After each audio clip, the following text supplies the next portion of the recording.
is Emily Flauto.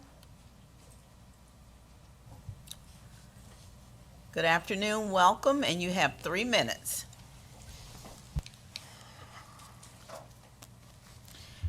Hello. Thank you for the opportunity to once again testify against the resolution created by Shea and amended by Toll. I truly don't understand why we're still here. We've been talking about this for 4 months.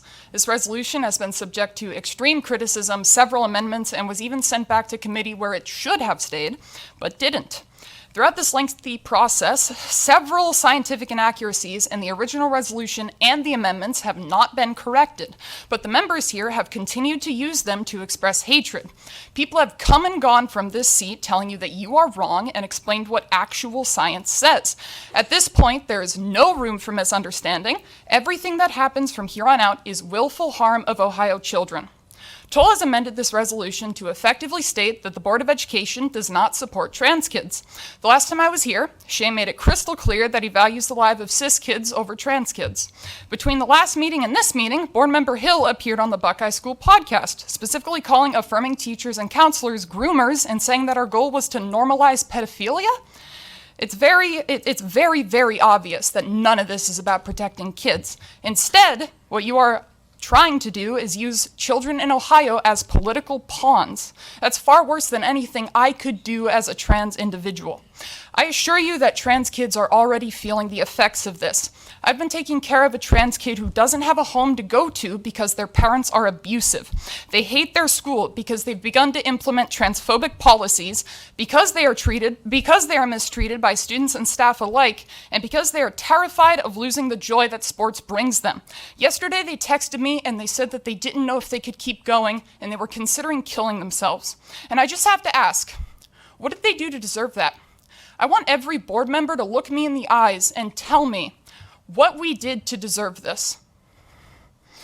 The only thing that this resolution does is empower hate. It will empower school districts to create transphobic policies. It will empower administrators and staff to mistreat their transgender students. It will empower children to become bullies and bigots. It will tell every trans child in Ohio that you do not support them. That's what you've been telling them throughout this process, and voting yes will just make it official.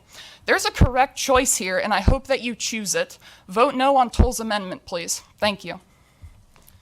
Thank you. 3 minutes, please. Hello, my name is Alec. My pronouns are he, him, and I'm a registered nurse working toward my psychiatric nurse practitioner license.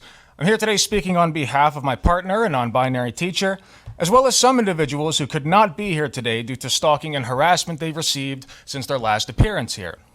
This is my third board meeting regarding the Title IX resolution, and through my time here, I've heard numerous statements made in favor of the resolution, from vague religious gestures to debunked lies about litter boxes in schools. But the dominant theme seems to be parents' rights, so I wanted to speak a bit about my views on that topic specifically, because I'm a passionate advocate for parents' rights.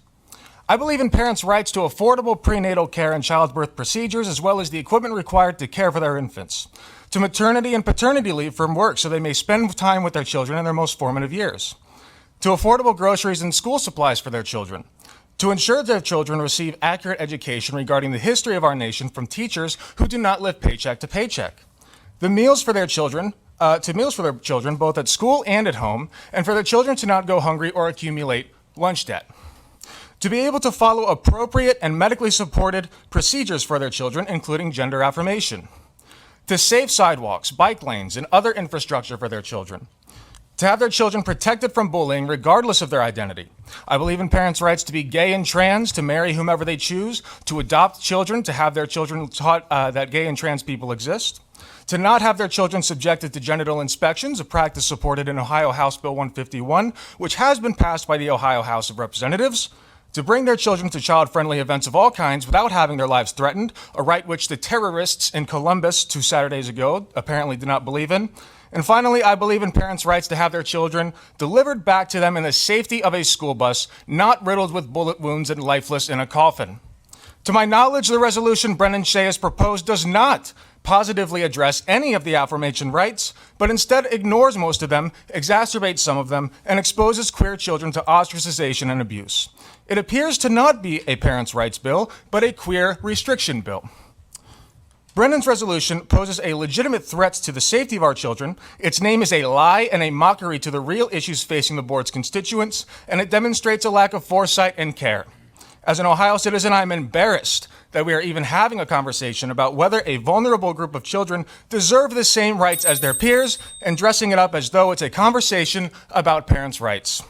To all the board members, I would like to insist that you vote no on this ridiculous resolution and go back to the issues that matter. Thank you for your time today. Thank you.